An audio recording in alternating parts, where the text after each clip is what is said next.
Նպատակն է այստեղ հասկանում եք կարևոր, նպատակը դրված է ընկճել հայության դիմադրական ոգին, հայերին սարքել, ինչպես մի կեղծարար պատմաբան կա Միացյալ Նահանգներում ցակումով հայ Ռոնալդ Սյունին, նա ասում էր հայերը պետք է վերադառնան, եւ սա գրում էր 2004-5 թվականներին, հայերը պետք է վերադառնան իրենց կոսմոպոլիտ առևտրական կերպարին, ոչ թե այսպես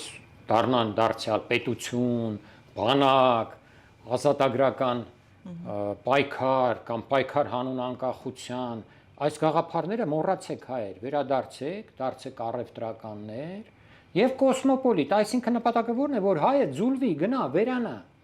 Ինչ է նշանակում կոսմոպոլիտ։ Եթե կոսմոպոլիտ ես, արդեն հայ չես, նորմալ հայ չես։ Եթե դու կոսմոպոլիտ ես, մարդիկ ասում են, դու հայ կոսմոպոլիտ լինի։ Դա ինչ է նշանակում, որ հայը պետք է հայ չլինի։ Այնինչ այսօր փորձում է անել Փաշինյանը։ Ժողովրդի համար դա ուղղակի ճակատագրական է լինել կոսմոպոլիտ։ Այն էլ մերպես ժողովրդի համար, որի թշնամիները իրենց